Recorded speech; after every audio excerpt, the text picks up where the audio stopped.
so that I don't forget when we start, which I sometimes do. It's a good idea. Just so I know, I think you have it right in front of you, but Marley, we'll start with you. I'll do introductions and just welcome people, kind of some of the very simple ground rules, and then we'll dive right in. So, and then I'll introduce you, Marley, and Okay. you can take control of the screen and proceed at however you want to go. And I'll keep track of time. So if you know, if you know, if you go getting beyond like 15 minutes or so with the presentation, I might send you a note, or I might politely say something to stop. That goes for everybody, of course. If you've run out of things to say, which won't happen, but don't, you know, somebody will pick you up. So Sounds good. don't worry. Yeah. And we'll, John, you should let people know that we'll go through the presentations first Yes, and then address questions at the, Yes. after each presentation. yes. Okay, Mhm. That we That makes built in, sense. 5 minutes there or so for questions for each. That way it's fresh in people's minds. yep, yep. But we go on to the next section and somebody thinks of something afterwards, they can certainly Right. revisit an Right, at earlier the end of the evening, presentation. I think we'll come back to, if there's some time, we'll come back to some questions. If there's time, something like that, but Yep, I do want to end at 8:15. And so, Okay, yeah. I'll try not to that. go over. Yep. Good. Kathleen, one thing I didn't put in the slideshow was the possible bench building, but I think because Dan is talking about land ethics, I'm just gonna leave that out. you could leave that out, but maybe when Dan is done, you could comment on that. That WOW is going to hold a workshop this summer, a bench building workshop. We're hoping to. Okay. Yeah. Mhm. Right. I'll be talking, excuse me, specifically about the upcoming workshop. So I could just mention that WOW is one of the partners and we'll be hosting one if you want, Marley. That's great. Great. That would be really nice. Thank you. I don't think there's any harm in either of you, both of you, reinforcing one another's presentation. It Okay. can show a lot of Yeah, I'll say- interconnected, Yep. I'll say we might do a bench building and Dan will talk more about what that is. Yeah. Mhm. perfectly fine. If I remember, 'cause there's no guarantee. What we're talking about tonight, I mean, I think it's so exciting to give people this opportunity to learn about new ways to be engaged. And that's really what we're giving them, between Mhm. WOW and Land Ethic and Woods Wildlife Warblers. These are three really good opportunities to increase your level of engagement as a landowner.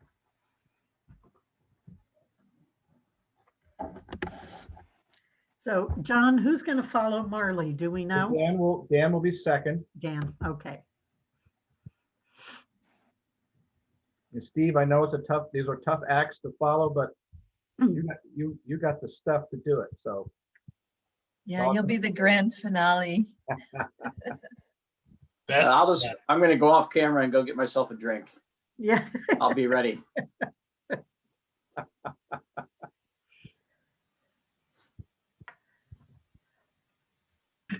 I don't know. I did a good job the other night, apparently putting Dan's kids to sleep in a presentation. So hopefully that doesn't happen tonight. no, you might get invited back though. Might be the only way Dan's kids go to bed at night. That was only because they were so engaged and pumped through the whole thing. Elsie just collapsed at the end.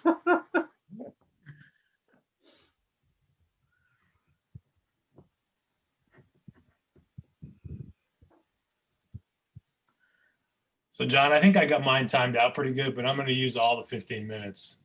I shouldn't go over, but I think I'll be okay. No worries. I think mine's a little short, so hopefully. No hopefully worries. It'll be short. And I'm a wild card. I have no idea how long mine's gonna Okay, be. I have the master mute button though, so don't worry. You're done. Oh, you old fuck. No, these things, you never run out of things to say. The time flies. You may be concerned that you know, after 2 minutes, you don't have anything left to say, but that's never the case. It's just never the case.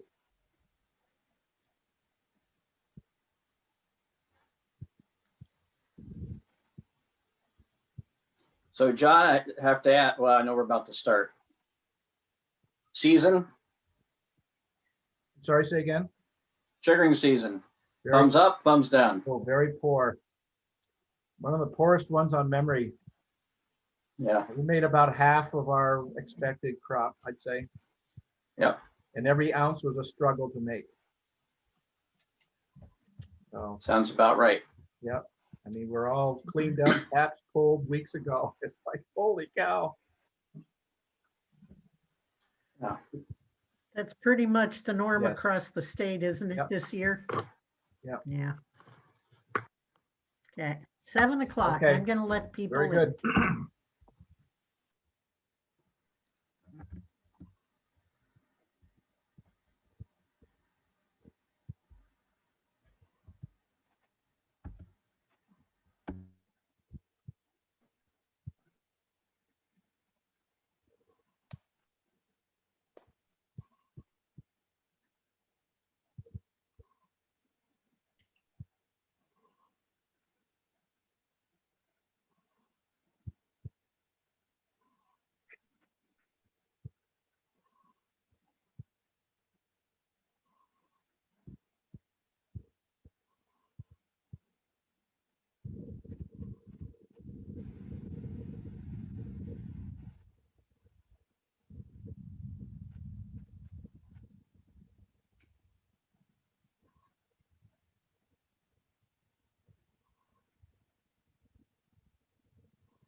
Thanks for your patience, folks. We have a few more people coming in.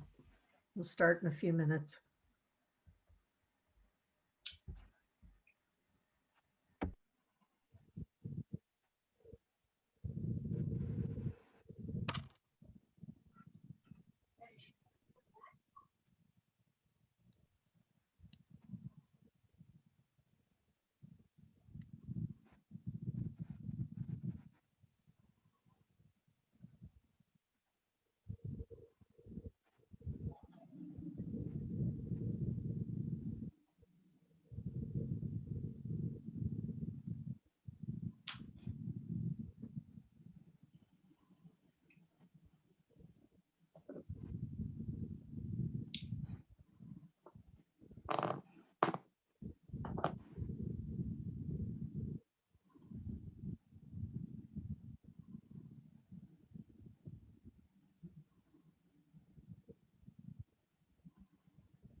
I'm gonna see if I can turn it on.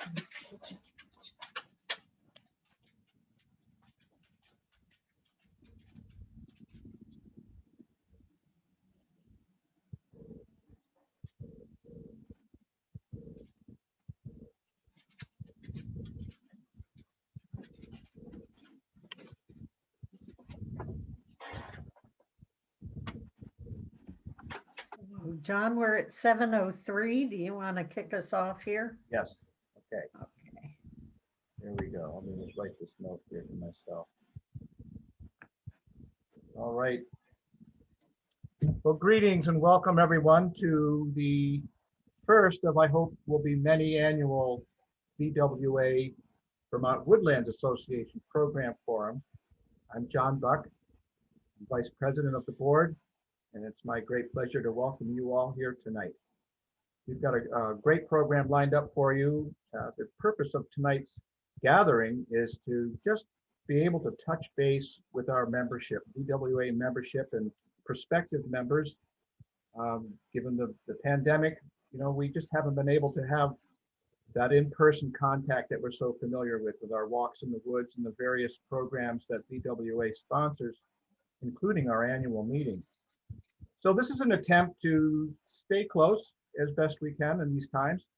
And by sharing with you just some snippets of the many, many programs that VWA either sponsors or co-sponsors in some fashion as a partner or an originator of.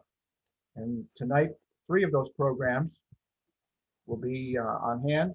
And I look forward to the presentations. I've seen bits and pieces of them in the past. They are excellent, as are the speakers, and I'm sure you'll enjoy every minute.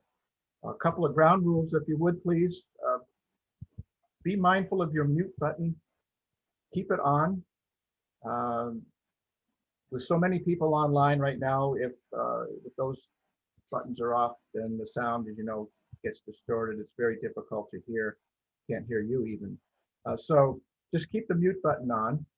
And what we'll do, the presenters will be on for maybe 15 minutes or so. And then we'll offer a 5-minute follow-up question period. In that time, if you would just please type in your question in the chat box. And that can be typed in to everyone. It doesn't have to come to me specifically, but type it in. And then I'll respond to with the question to the presenter, and they can respond. So that just one person at a time is speaking, and that'll keep all of the cacophony down to a very, very low level, and that'll work great.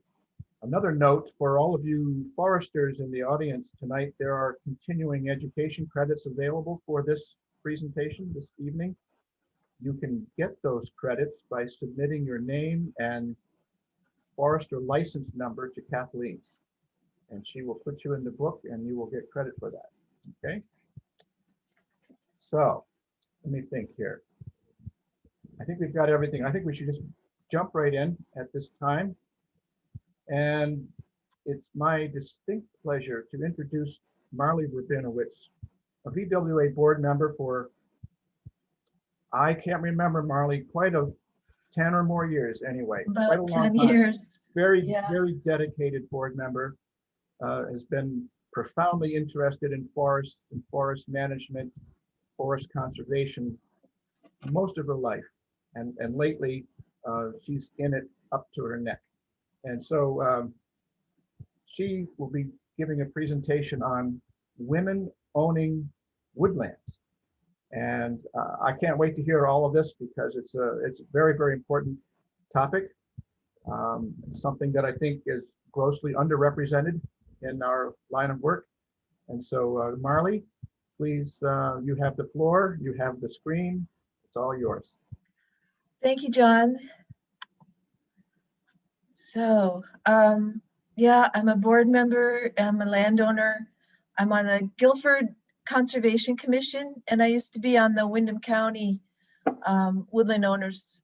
So I was asked to be the liaison, Kathleen Wanner also, but with the Women Owning Woodlands Vermont program. So I've only been on it a few months, and there's some amazing women doing a lot of work. So I'm trying to report on what they're doing and invite women to join. And for, you know, if you're not a woman, you might know one and they might want to join.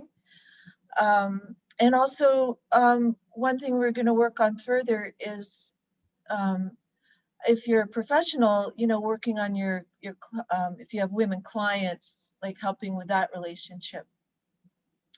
So Women Owning Woodlands Vermont is looking to create opportunities to engage and empower women woodland owners and women woodland enthusiasts, and help ensure that Vermont's forests remain a healthy, connected, well-managed resource for all to enjoy. So that is our working mission statement. And so who are women woodland owners? They own a range of acreage. 24% of the women that consider themselves woodland owners are individual single owner of their woodland. 53% are joint owners, and 10% are joint owners with family. Some of those 24% are individual single owners perhaps by inheritance rather than intention. So sometimes women inherit land from a parent or a spouse, and they realize they've never really paid much attention to what they're doing out there with all their tractors and things, and suddenly they're responsible. So they are to come in with the women owning landowners is an easier way sometimes than jumping into other programs where people are women are also highly knowledgeable, but it can be a more gentle way to engage. This, I think this is from a USDA survey. The Vermont program also did a survey this winter with 500 women answered, which is quite a high number of respondents. So it looks like there's a lot of interest.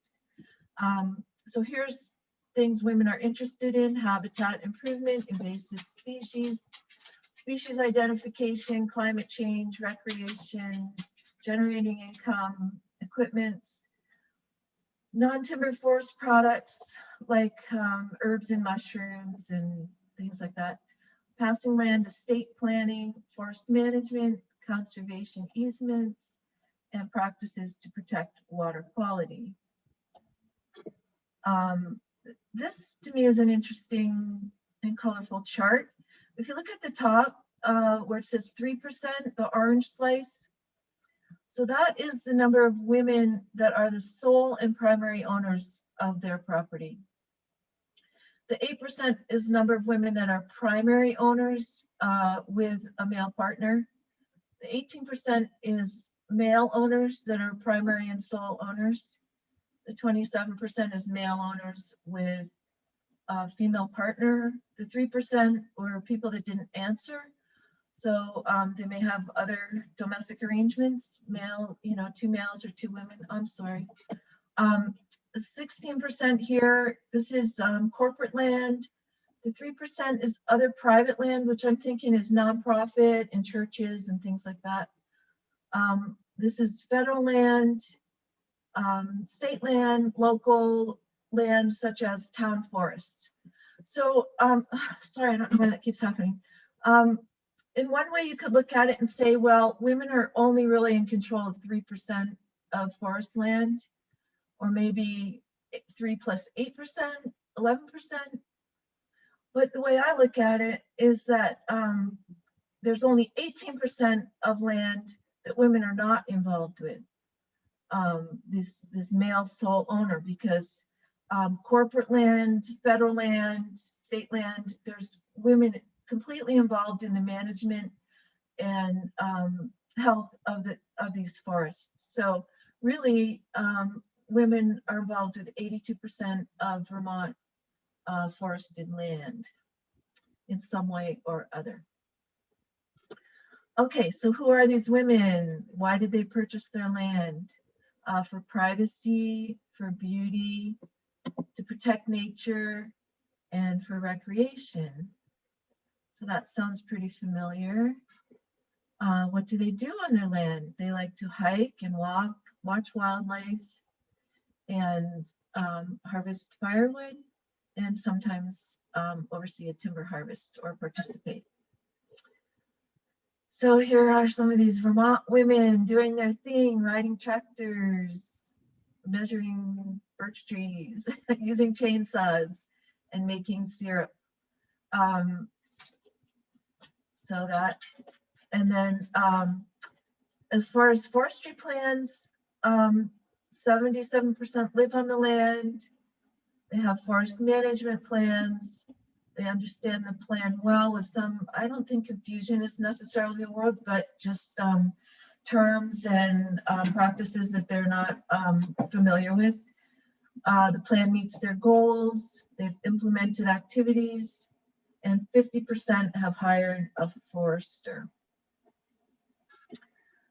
So as far as this came from our survey this winter, I could care for my woods better if I only had more time, knowledge, and community, more education, resources, and inspiration. So that's And then what would make a difference? More money, yes. For planning and implementation, better skills, yes. Chainsaws, equipment use, and tools that I can manage, and a forester who is proactive, which I think also means communicative. When it comes to, excuse me, I got something in my way. It seems that when it comes to forests, we all have the same questions. So why do women need their own space, right?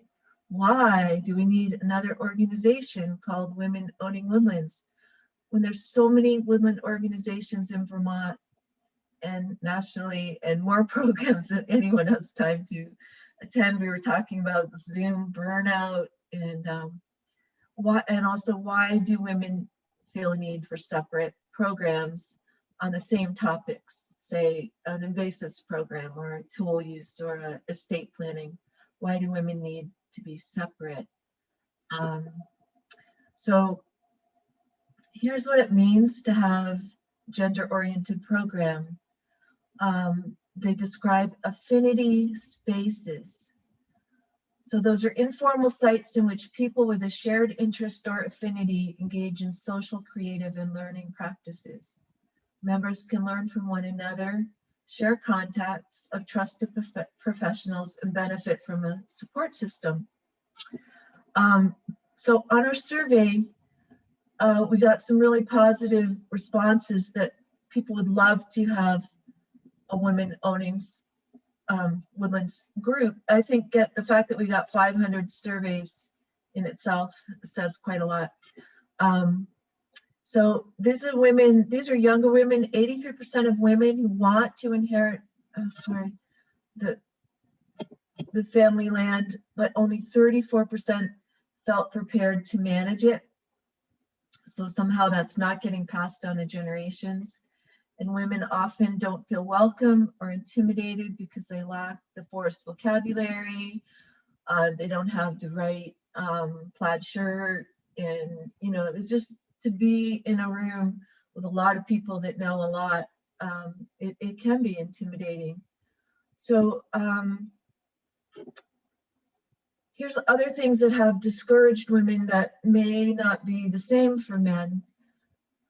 Money, time, family, travel distance, being a single parent, and money is extremely tight. Landowners do not always have, they have their land, but they may not have much cash at all. And especially being a widow or a single mom, you know, the finances can be really hard to get to programs. I never anticipated becoming the owner of such a large amount of woodland. I don't know that I have the skills to make informed decisions about my woods, and I don't know where to get those and how to navigate conversations about that with my husband. So that could be, I can imagine so many scenarios about, you know, does your husband already know a lot and doesn't want to talk about it? Or your father, you know, what exactly is she navigating? Like, we don't know, but obviously that's a need to come into a safer space and to get some information so that she can navigate these conversations. Here's one last one. I've hired men to help with projects, but have found their opinions too varying to follow and too linked with their work agenda to trust if it's the right choice for the land.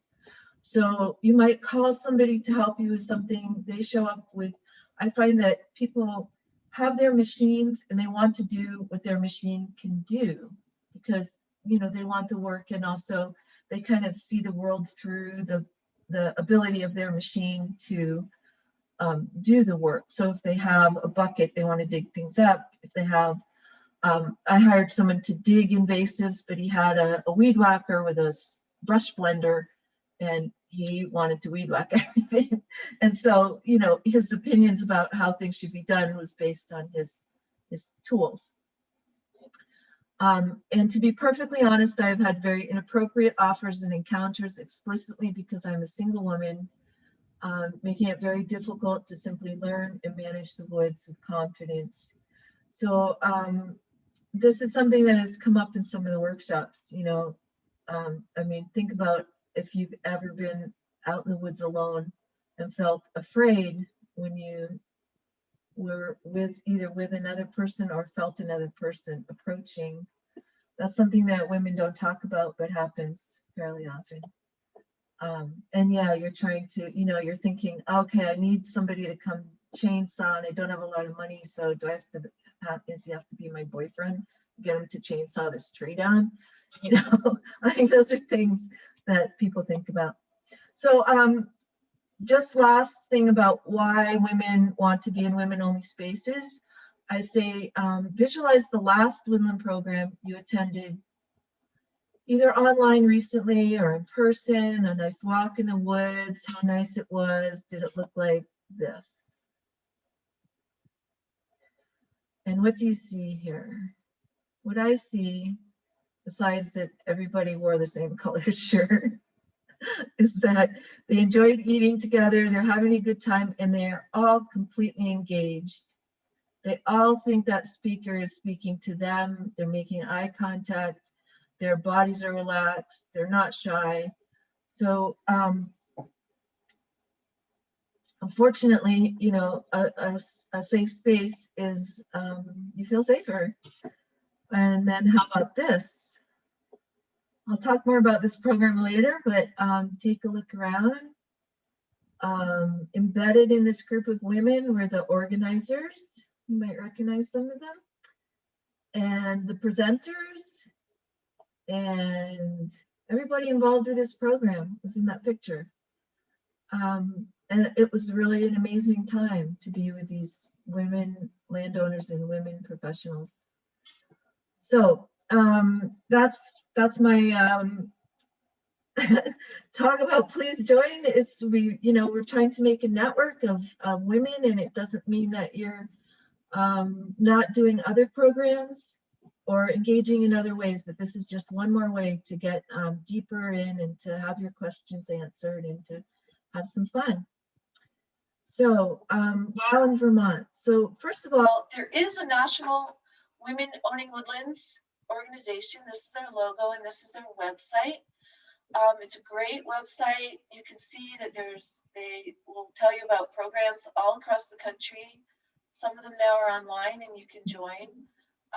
There's articles from women in many states, and it's a fun website to navigate through. And then in Vermont, in 2014, there was a full weekend gathering in Grafton of women landowners with women forest and natural resource professionals. And that's the one I just showed you. Took an immense amount of organizing. There were presentations from so many different women with so much expertise. And, you know, that's not quite as shocking now, but, you know, it was the first time I'd ever been with all women presenters and all women landowners. And I feel like, you know, people just felt that they belonged there and that they could speak up. There was one woman there who owned land with her husband that she had never been in. She was terrified of going into the forest.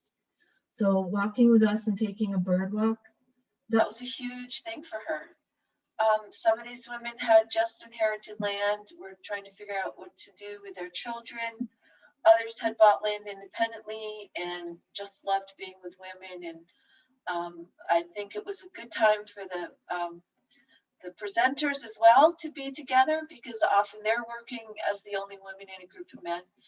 And they, you know, we just all had a great time. However, after that, there were programs for women around the state. Kathleen organized some of them and other people, but there was no network and sort of no follow-up. And then in 2018, there was High Meadows provided a grant to establish a steering committee to create a network of women landowners and female forest professionals. So the committee is all composed of people who are doing other work professionally. And I think I'm getting a little short of time, so I won't go through everybody, but they're all amazing and very women with a lot of expertise. And so this just recently, these women got 2 large grants from High Meadows Fund, a grant to create learning circles. I think my font is big enough. Expand web page, offer walks and skills workshops, and create podcasts with landowner stories. So if you want to be one of those landowners with stories, you can do that. You can contact us and develop a WOW Vermont logo, which you can also contact us if you have a great idea. Okay, and then the other grant was the federal landscape scale restoration grant to expand the network, offer workforce training with Vermont Youth Conservation Corps with an all-female crew, get them out there working and present educational workshops in general. This grant was ranked as #1 nationally, and we got funded. So we're also developing the WowNet group for forest professionals. They love to be together as well. It's you know, even though they're professionals, they need empowerment. I don't know who that woman with the beard is, but they're all having a great time. And so here's the good part. Programs scheduled this spring. And because we got these 2 grants, we're going to be having even more programs that aren't scheduled yet. So #1, Thursday, May 6th, fish that grow on trees. So John, how is my time? Am I going over? On there. Yeah, Marley, we should be winding this down right now if you can. Can you be? Okay, I'll brief? just go through the titles then. Fish that grow Yeah. on trees. Invasive discussion. The first one was last night, but we've got more coming up. And if there's interest, we'll just keep on having them. We're doing sort of one or 2 species at a time. And you know, what strategies do you have? Estate planning workshop coming up May 19th. Women on the land. This is I think Zoom sessions, forest ecology. And then in July, this is a new one, it's great. This is a new book called Women on the Land, A Landowner's Guide to Stewarding Her Woodlands. I haven't seen it yet, but I can't wait. And it's going to be an author talk sponsored by WOW, Vermont Coverts, and Vermont Woodlands Association. So if you want to get these, this is the National Woodlands. Kathleen's going to put these in the chat, I think. Thank you. You can sign up for Vermont e-News. And what I'd really recommend is going onto ourvermontwoods.org. That's a fantastic website. It has so much information about Vermont, and the WOW Vermont link is on the homepage. So you get to the homepage, scroll down a little under interest, and it says Vermont. Wow. So I hope that you look into it. And right now, mainly what you'll do is get the email. And after that, we'll be working on the networking. And that's going to be a lot of fun. Great, Marley. Thank you very, very much. Very, very in-depth and enlightening. I think you broached some subjects that many of us just maybe either were slightly aware of or just really never really gave it a thought, you know, from the perspective that you have given it. And I appreciate that very, very much. We need more of that. We did have I want to apologize. There was an audio issue. I think part of the very end of your presentation, Marley, got garbled. No fault of anyone's, but those who have missed anything from Marley can see this again through the Vermont Woodlands. This being recorded. You can also contact the Women Owning Woodlands organization through the websites that Marley presented to. So there'll be a way to circle back on that. And Marley, can I put your email in here as well? You certainly can. I was just going to say, contact Kathleen. So can do that, but you too. All right, great. You know, we're going to move along just because we want to be mindful of the time. We are going to end at 8:15 tonight. If there's time for questions at the end, we'll backfill that and we can come back to all the speakers at that time.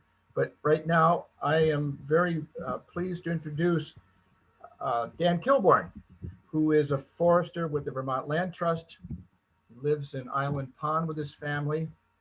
He helps out with his parents' family farm and forest in Derby. And so in addition to managing all of those lands, thousands of acres, Dan also serves on the board of Vermont Woodlands Association.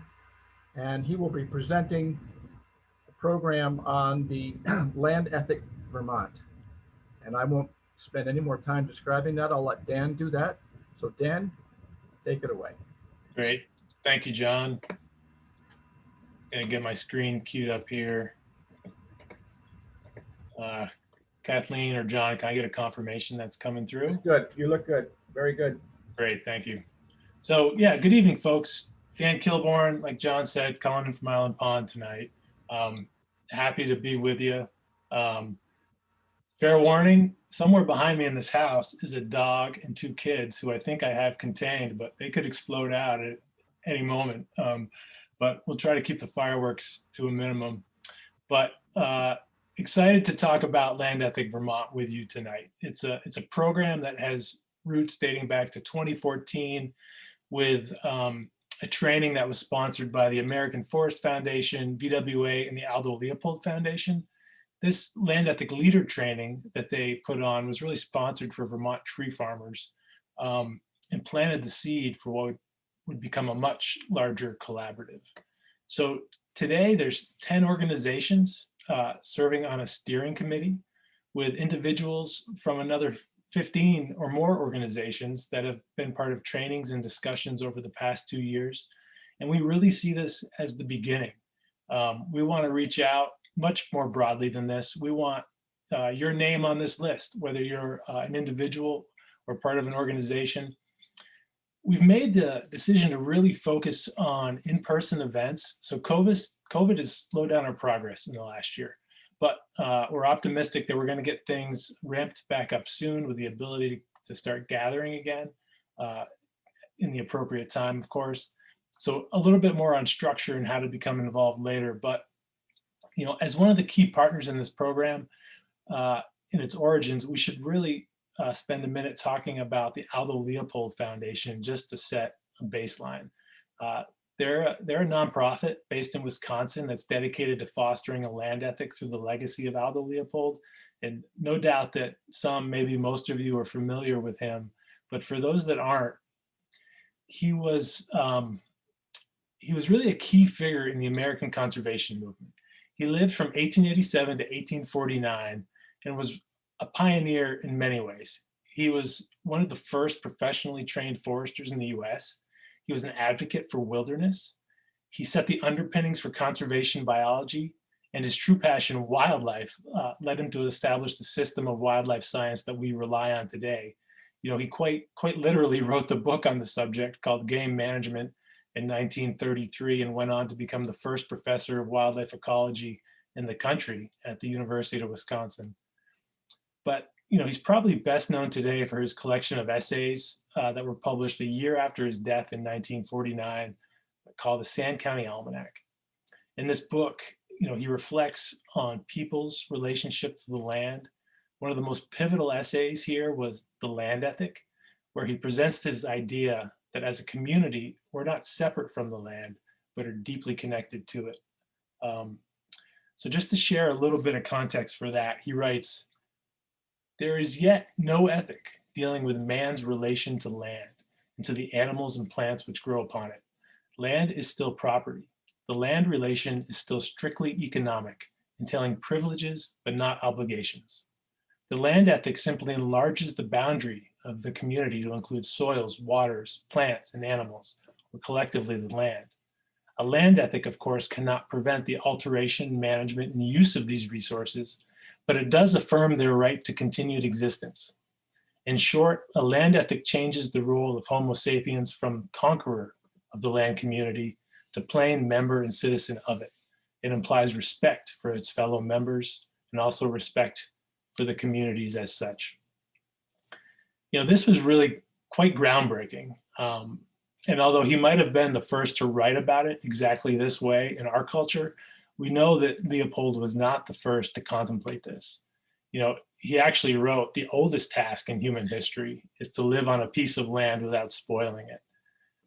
So he knows that we've been at this for a while. Some cultures have done it better than others. And in many ways, I think we're still aspiring to that goal. Now, the Aldo Leopold Foundation, again, based in Wisconsin, fostering a land ethic through his legacy, do a number of things. For one, they manage the shack in the surrounding property that was the Leopold family's gathering place. This is where his attempts to reclaim land and land health on a worn out farm really informed so much of his writing. And you can see a picture of the shack today there in the center photo. You know, if folks are interested in exploring here, there's a lot on their website. There's excellent resources, including some recent webinars on building an ethic of care. There's access to the Green Fire film, a documentary that that really describes Leopold's evolution of his own land ethic and how it's influencing others around the world. You know, this can be viewed here now for free. And the foundation supports these land ethic leader trainings where folks have a chance to reflect on their own land ethic, but they also learn facilitation techniques to host discussions on land ethics in their own communities. And this is where Land Ethic Vermont really found its roots. So for a little perspective, a quick look at how we view the structure of Land Ethic Vermont. Alaire Diamond worked up this great illustration. If we start at the bottom near the base of the tree, we find the steering committee providing some general support, but it quickly branches out to that group that we're calling Land Ethic Vermont leaders. Those folks who have been to a training, have worked through the facilitation process. They're ready to help host discussions in their communities. And the crown of the tree is really us, a network, a community, a group of empowered people who love Vermont. And as woodland owners and tree lovers, we all know that the space in the crown is where the magic happens, right? Photosynthesis that brings life to the woods. And that's what we want from all of you, fuel for this discussion and reflection. That reflection piece is really key. You know, it gives us the opportunity to think about why we practice conservation. What are our motivations? There's lots of amazing tools out there that focus on the how. We heard about some of those through WOW, how to create habitat, how to choose a forester, how to do all these great things. They're all critical, but it would do us also a lot of good to think about the why and how we find inspiration to continue the work that we do. When I asked Kathleen Warner why she thought Land Ethic Vermont was important, this is what she had to share. She said, I found that most VWA members and tree farmers are deeply connected to the land and share an ethic of caring. Land Ethic Vermont gives us all an opportunity to not only think about, but talk about our shared values, to inspire one another to find our voice for an enduring land ethic that leads to a healthier future for us and the land. Go Kathleen. I think you should start working on your Green Mountain Almanac soon. So with that, we'll move on to a little deeper into Land Ethic Vermont. And I want to just lead by acknowledging that when we use the word ethic, it has the potential to make some people's eyes cross, right? Ethics can be tricky. But if we simply think about an ethic as a set of moral principles that have benefit for individuals and society, and we start with Leopold's inclusion of land and people in one community, then maybe for tonight, we can just say that a land ethic is a responsible way to be with the land. And I see this every day, not in a neat and tidy definition. I've come to believe that there's no one correct land ethic, but we see it in the actions of people who love the land. So I want to share a few quick stories, mini case studies of land ethics in action that from some groups that I think you'll recognize. So if we start with the forest landowner, this is Reed and Chris Cass, tree farmers in Charleston, Vermont. You know, they're constantly challenging themselves to learn about the latest forest issues to ensure that the management of their property really meets their goals, the protection of wildlife habitat. They want to know about forest health impacts like tree diseases and forest pests like EAB. They've applied for NRCS funding and added their own resources to control invasives on the edge of the ag land before they escape deeper into the woods. They're adding carbon sequestration to their management goals, knowing that a changing climate will impact habitat. And as seen in the picture on the right, this is from last winter, Reed is standing there with Sam and Meg from the Northwood Stewardship Center next to a pine tree, a pine sapling that they transplanted in a canopy gap from their last harvest to really function as a hedge and add resilience and species diversity in our changing climate. Let's go a little further east even. We'll bump a few towns over and meet Sierra Giroux, a forester with Weyerhaeuser, where she helps to manage the company's 86,000 acres in Vermont. You know, with Sierra, we see that a land ethic is not bound by scale. Sierra knows that in addition to timber, forest management influences many things. You know, as she's developing silvicultural prescriptions, she's thinking about forest health, resilient ecosystems, diverse wildlife habitats, protection of water quality, providing for recreation. She told me recently that she's really come to value the collaborative work that she can do to help achieve these goals. And ultimately, she says her goal is to leave the forest in a better condition than she found it. Some of you might know Brian and Stan from LaFaux Logging in Orleans, our 2020 Northeast region outstanding loggers. You know, along with farmers, I can't think of another group that works harder, deals with long hours, operates at the mercy of the weather and fluctuating markets. And why do they get up every day before dawn and head to the woods? It's because of their connection to the land, right? For years, Brian was a large contractor, multiple crews of mixed mechanized machinery. But more recently, he's downsized, and with his son-in-law, Stan, they simply run one side of a cut-to-length operation so they can focus on what really matters to them, the quality of the work. You know, like many loggers, they see the big picture, knowing that improvement harvests today are done so that there can be another quality harvest in the future. They hope it'll be them doing it, and they've done some of those. But they also realize that the industry needs to remain strong. And to do that, they need to recruit young, thoughtful, dedicated future loggers. So Brian's worked with the natural resources instructor at the North Country Career Center, Sam Nigelson, to bring students on the job, let them pull levers, and give them some firsthand knowledge of the logging industry. So,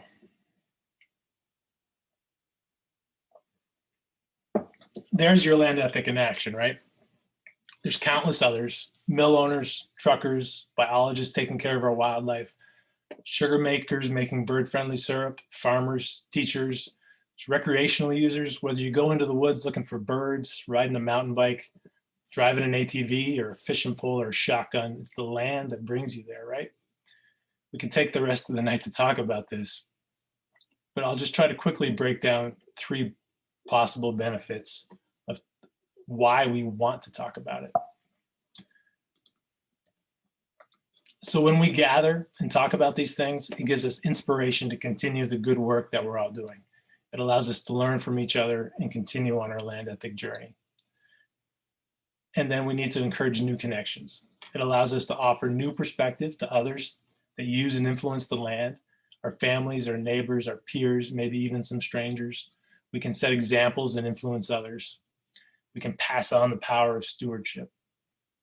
And through that, hopefully create stronger and deeper connections to the land. And we know that we live in divisive times. I think we all know we don't agree on everything, but hopefully we know that the people who care about the land can come to different conclusions on how the land should be treated.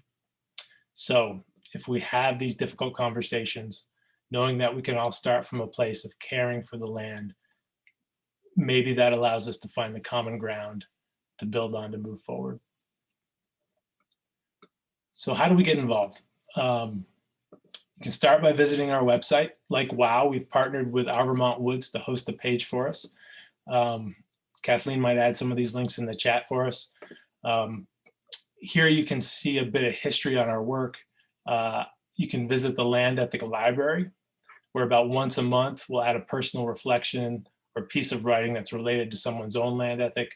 I think Kathleen actually has a piece that's going to be going up in the next month or so. You can sign up for the Land Ethic Vermont Google group, where you can get periodic updates about what's happening. You can see upcoming events, but if you go there tonight, don't be surprised if it's looking a little bare. But as we think about ways to come together again and move forward, we're going to be adding events that folks can participate in. So what to look out for. So we're really lucky and grateful to the High Meadows Fund. We'll be continuing workshops that they've helped support that went on pause a year ago. So we'll be developing a speaker series. Some of these might be virtual to discuss land ethic topics. And our partners are going to be putting together local events, hosting book clubs, and would have really become a bit of a standard Leopold bench building workshops. And I think WOW is one of our partners that's going to be coordinating one of these. Leopold would build these simple benches out of scrap wood at his family shack in Wisconsin. And Jared Nunnery, as far as I know, had the initial idea of bringing groups of people together to focus on constructing their own benches, and then using them as a literal platform at the end of the day to just sit on and discuss their own land ethic. So stay tuned. And if you like our new logo, which includes the profile of a bench seen down there in the right corner of one of those photos, we do want to give a shout out to our student project leads at Champlain College, Sarah, Emma, and Yulin, that helped us design that. And I'll close with this quote from Aldo Leopold. "Nothing so important as an ethic is ever written. Instead, it evolves in the minds of a thinking community." So with that, we hope you'll join our thinking community and find a way to engage with us at Land Ethic Vermont.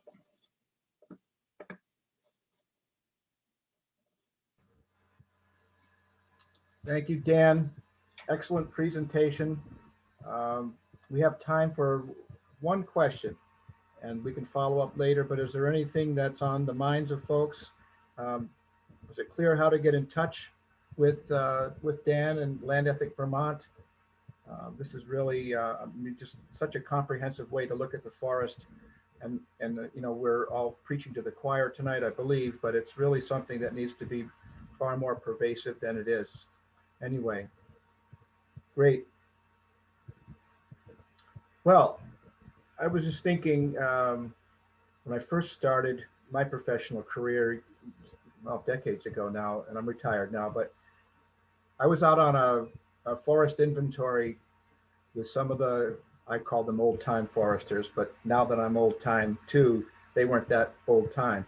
But we were conducting inventory and we're marking down the number of cordwood and how many saw logs. And then we were also, the ones that didn't make saw logs and didn't make cordwood were checked off as wildlife trees. And I was a wildlife biologist, and I'm thinking, wait a minute, every tree is a wildlife tree. Why are the crooked ones, only the crooked ones, wildlife trees? Well, this leads me into introducing Steve Hogenboom, who was a conservation biologist with Audubon, Vermont. You may know Steve. He gets around, and all for good reason. Those of you sugar makers who are familiar with bird-friendly maple or have heard about bird-friendly maple, you should know that this is Steve's brainchild. And it originated in Vermont, but it is like a good thing, it is spreading throughout the country where there are sugar maple trees. But Steve's not going to talk about bird-friendly maple tonight.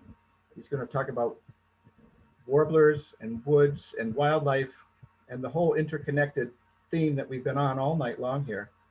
And so it's my pleasure now to introduce Steve, and I'll let you take it away, Steve. Steve's a sugar maker too, by the way, so he's got his hands in everything. But Steve, take it away, please. Great, thanks, John, and thank you all for joining here tonight. It's really a pleasure to be able to share about woods, wildlife, and warblers, and hear more about women owning woodlands and about Land Ethic Vermont. These are all outstanding programs to, as Kathleen mentioned, to engage people more in thinking about their forests. And that's really what it's about. It's engagement as landowners, as people who care about the forest. What are things that we can do to better get to know our land and to take care of it? And so let me grab my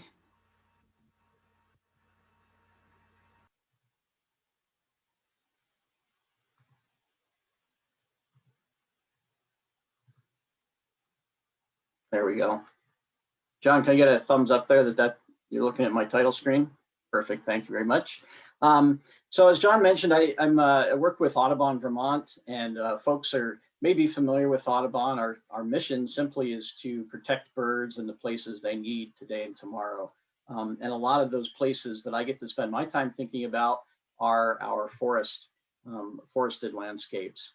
And so Woods, Wildlife, and Warblers is a program that started here in Vermont about 6 years ago now. And it has, since that time, it has spread. Well, it started in southern Vermont, it spread throughout Vermont, and it also now exists with our friends and partners across the lake in New York State as well. And as Audubon, you know, one of the things that we think a lot about, of course, are our birds. And as we come into springtime here, it won't be too long before we start to see birds like this, our scarlet tanager, or as we sometimes call it jokingly, the black-winged redbird that we will find in our forests. And these birds that will return to our forests are here for one reason. It's really to try to raise the next generation of their species. This bird here, which is called the blue-headed vireo, actually has already returned to our forest just in the last week or so. We now hear this bird in our forest where we find some softwoods, whether it's pine or hemlock, in particular spruce. This bird will start to show up. And so as an organization at Audubon that's really focused on thinking about bird conservation, there really is no better place for us to do our work than right here in Vermont. The black-throated blue warbler will also be on our minds as we think about stewarding the forest. And this bird hasn't arrived yet, but it will very soon in the next couple of weeks. But back to that point about Vermont being a great place to do our work, this is actually a graph that came out of the March edition of the Vermont Woodlands Association newsletter, where there was an article that gave some data that came out from a U.S. Department of Agriculture, U.S. Forest Service National Woodland Owner Survey. And this is something that really hasn't changed too much in terms of why do people own our own woodlands. And Marley actually shared something that was specific to women landowners, but this is kind of any landowner that has 10 plus acres of forest land. But one thing that I actually noted that's a little bit different from the results of this survey from what had some of the past surveys have been is where that protect wildlife habitat kind of fell in the mix. So from surveys that I've seen in the past, usually enjoying the beauty of the land, the aesthetic of it, and privacy kind of came at top, and then wildlife habitat was a little further down. But perhaps not surprisingly, wildlife has really jumped to the top of this list, specifically here in Vermont. And so people really do care about, they're interested in enhancing and protecting wildlife habitat, which would include our bird species that are out there. So we are well poised to think about how can we steward our land in ways that will help to protect those birds and the other wildlife that need them. And that's where Woods, Wildlife, and Warblers really is a great opportunity and resources for landowners to find what they need, the tools they need, the information they need in order to do that. So Woods, Wildlife, and Warblers is a partnership, and I'll get to who the partners are here in just a minute, but essentially the mission or objective of Woods, Wildlife, and Warblers is to create and improve forest bird habitat by providing forest owners with the knowledge, tools, and resources they need to enhance and protect the health of forests now and into the future.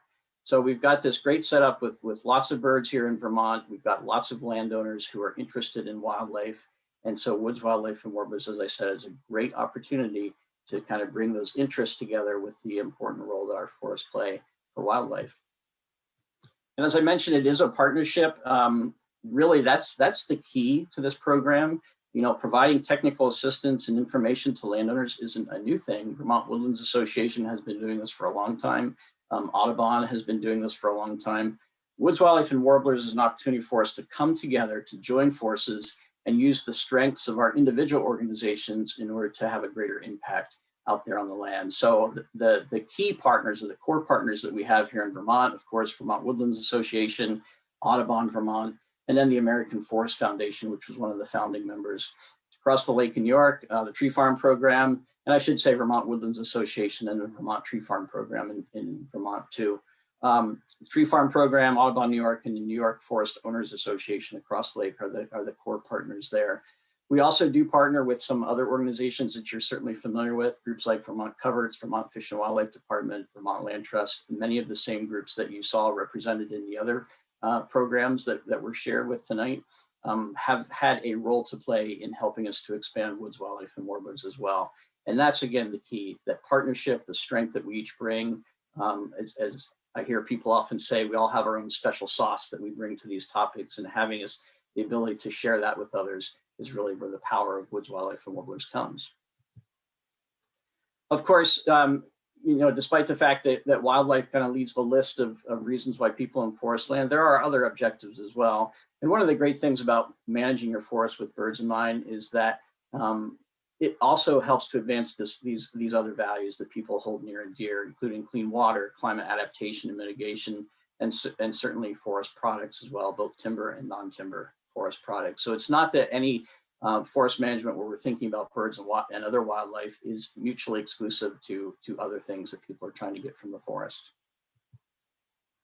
So what is it that Woods, Wildlife, and Warblers does? What are the services that we can provide? What are the resources that we can offer to folks? So one of the things that we like to do, and this is some of the more fun things we can do, is actually get out on the land with private landowners to provide some technical assistance. One of those types of technical assistance are what we call habitat assessments, where landowners can say, we have a forest management plan, perhaps we have a forester, but we really want to hear more about birds specifically and how our forest provides or doesn't provide good quality habitat for those birds. What can we do to enhance that? And so we can, whether it be myself as an Audubon representative, we have some consulting foresters who have joined forces with us that will offer free complimentary visits particularly for landowners who don't have a forester already, and some of our partners like Vermont Fish and Wildlife. So we kind of have at our disposal, if you will, different resources to deploy out there to visit with landowners based on where that particular landowner is in their individual landowner journey. For those who may already have, let's say, a set of forest management plan in place, we can take a look at that plan. We can kind of give a, if you will, bird's eye view to take a look at and see how well are birds and other wildlife really being accommodated by some of the prescriptions that are in that plan, some of the other forest management techniques that are being described, and really to help give that bird specific focus to what that planning will be all about. We can also then get out into the forest with consulting foresters to help with the implementation. So you've got a forest management plan. It's time to think about doing perhaps a harvest in your forest. So we can come out and really work together in looking at what are some specific habitat characteristics that would be good to retain in a harvest, or some specific things we might really focus on for removal in that harvest in order to best enhance the habitat conditions for the bird species that will be there nesting. Education and outreach. Again, this is nothing new to Vermont Woodlands Association members. You hopefully have had a chance to participate in things just like this.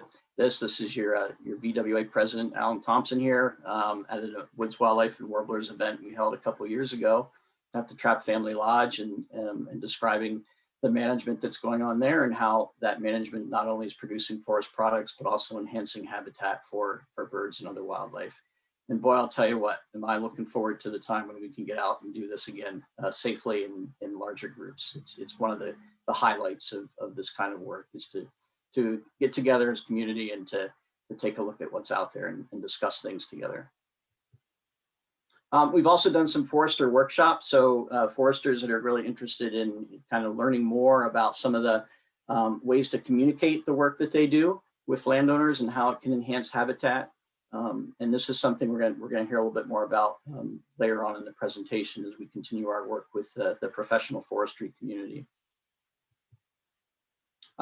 This kind of event, our woods walks have kind of been replaced by virtual gatherings, and there have been a number of great webinars here over the last year. You might have participated in coffee with a county forester, coffee with this and that type of different resource professional that have been put on and have been a lot of fun that I was fortunate to be a part of as well. And then maybe a little bit more recently, we've developed some some kind of electronic media that you can engage with from a website. We've just started very recently an e-newsletter with different stories and topics each month that are coming out. And we also have a Woods, Wildlife, and Warblers Facebook page now. So we're active on social media as well. And the links on how to kind of engage with each of these social media sorts of things and the website and the newsletter, that's actually going to be coming out in the summer edition of the Vermont Woodlands Association newsletter. There'll be a story kind of with talking about this specifically and providing you with the website addresses in order to engage with each of those. And I don't know, Kathleen, if you want to even maybe just put the Woods, Wildlife, and Warblers website address in the chat as a starting point for folks here this evening. So we're really trying to use all the different channels, all different ways that we can engage with people, because we all have different ways that we like to do that. And so we're trying to find opportunities that no matter whether you like in-person events, whether you like to just kind of sit down and do a little research first and read about things, we want to make sure that we provide all sorts of opportunities for everyone. So that's some of the stuff that we have been doing. And now we're moving into some new initiatives that we've started to pilot and bring online. And I wanted to share some of them with you because they may be applicable to some of you here with us this evening.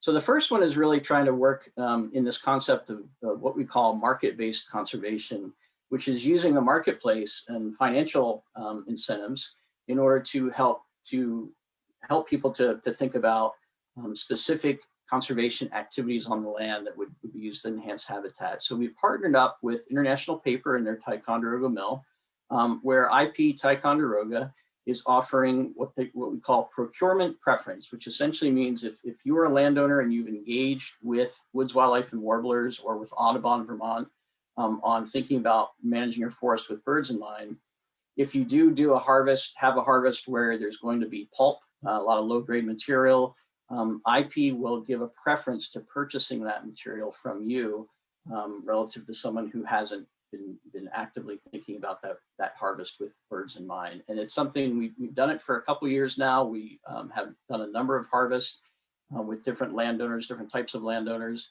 to try to test the process and make sure that we have something that's solid and will work across the board. So look more for that and some announcements about that. There was actually an article in the last VWA newsletter talking about this particular harvest, which is a Vermont Land Trust parcel, where we were able to do that.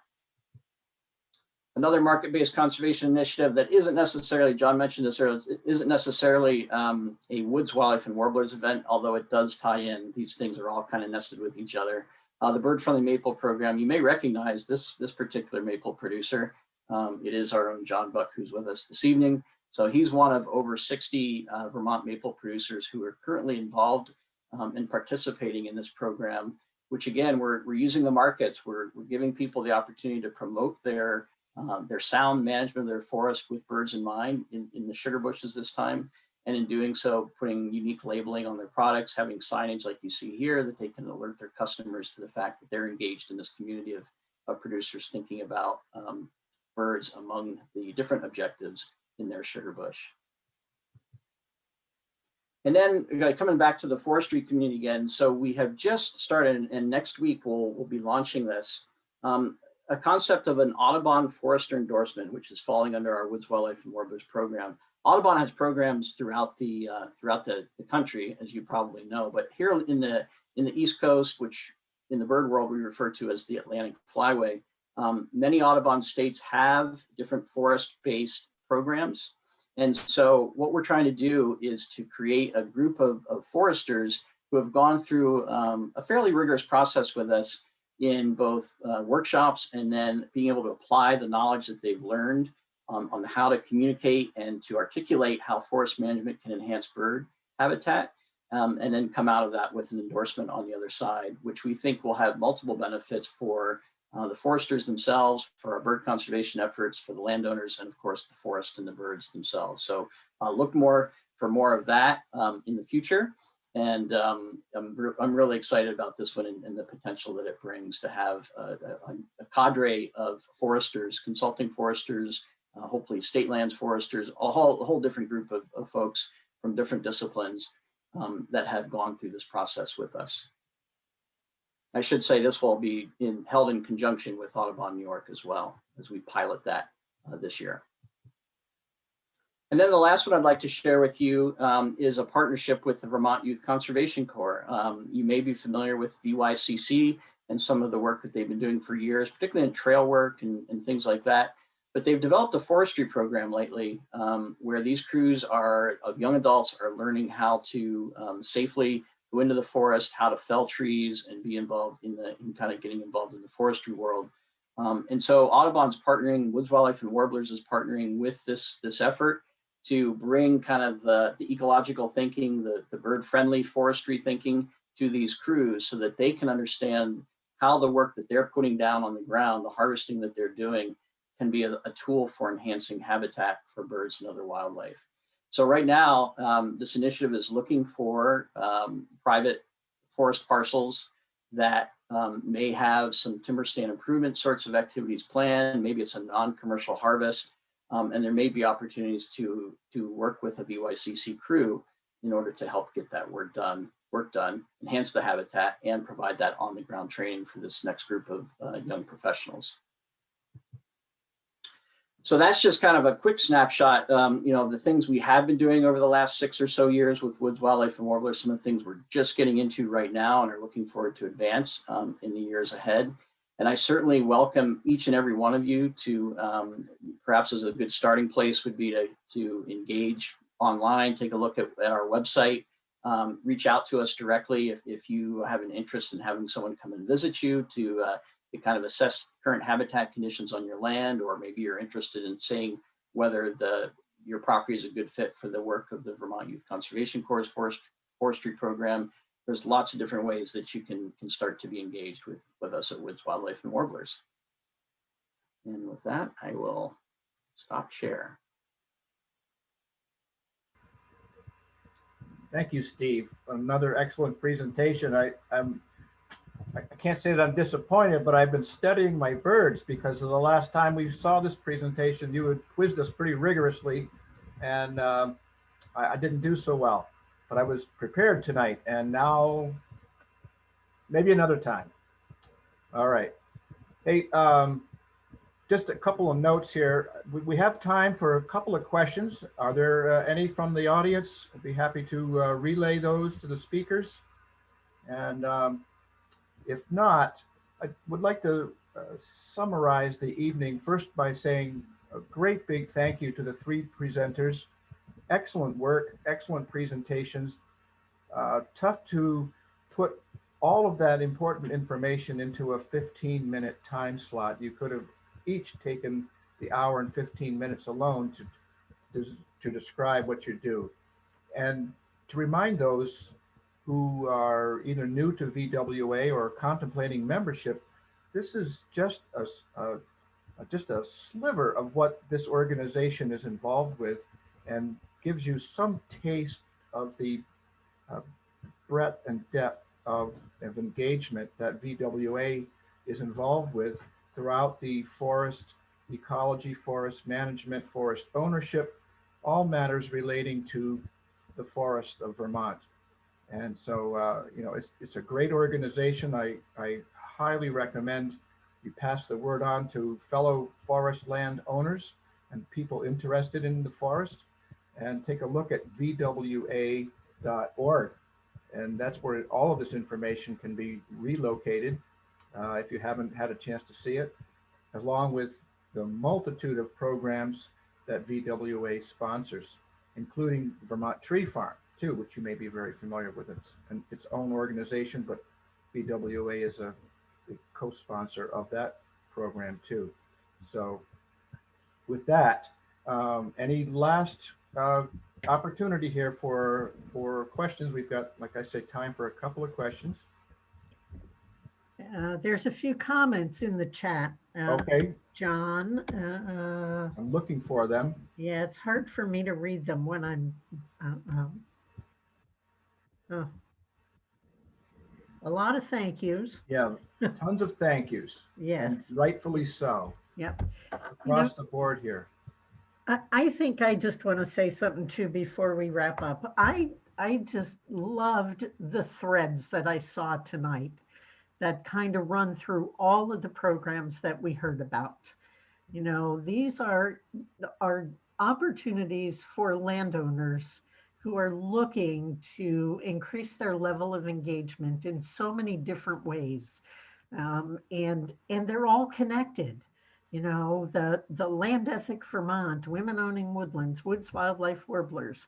There are threads between them all that make it so possible to be engaged in so many outstanding initiatives when you want to increase that level of engagement and stewardship on your own land. You don't have far to go look to figure out how to get involved in doing something new and exciting and different. I mean, I've been involved with all three of these programs for a couple of years, and I just loved hearing them all tonight because they just tie together so beautifully. There's excitement, there's energy, opportunity for landowners, and I hope the folks who joined us tonight go away with that same excitement and energy about the ways that they can increase their engagement. Very well said, Kathleen. Thank you. The whole comment and thought about a common thread, you know, that includes these three programs and all of the programs VWA sponsors. That thread runs through all of them. And it's just, it is, as you said, Kathleen, to be able to hear it in one composite like this tonight was really enriching. Mm-hmm. Say, there was a question about how can the three presenters be contacted? And I would recommend that you contact Kathleen at vwa.org, and she can disseminate out addresses, email addresses, or any other information, ways to get a hold of any of our presenters tonight. Yep. To I put an email in the chat box there. The easy one to remember is info@vermontwoodlands.org. That will come to my computer. So you can send any questions or comments, and we can get you connected. You know, you can sign up to receive information from any of these programs. There are ways to be engaged with all of them. So please do get in touch with me, and I'll be happy to help you make those connections. Excellent. Well, with that, I look forward to the time when we can all do this in person. And I think we're all longing for that time when we can put our feet on the ground together and walk through the woods and talk about these very things in person, face to face. That will be a joyous day, no doubt. And so finally, one last big round of thank you from my bottom of my heart to Dan and Marley and Steve. Great job tonight, and thank you for the time you put into that. Just wonderful. And I want to give a little teaser here, John, because we're talking about in-person opportunities that VWA is, hopefully, if nothing changes, planning an in-person annual meeting on October 9th. It'll be a walk in the woods, an annual meeting, and a celebration for Putt Blodgett, our leader of 20 years, who passed away last March. We have not had an opportunity to honor him, come together yet and honor him. October 9th, it should be at the Trapp Family Lodge. That is our plan. So mark your calendars now. I am so excited that we're going to be able to do that. Yeah. Put our feet on the earth and kind of see each other eyeball to eyeball. Right. It's been way too long since that has happened. Thank you, Kathleen. That's a good reminder. It's just something really wonderful to look forward to. It is, yeah. It really is. All right. Well, folks, I will bid you adieu and good evening. Oh, Alan, goodbye. Yep. Or did you have good night, something all. to say? Goodbye. Please stay in touch with VWA. Pass the word. Yes. Right. Good night, everyone. John, Thank you all. Making this program happen. Thanks, everybody. Thank you, John. Good night. Good night, all.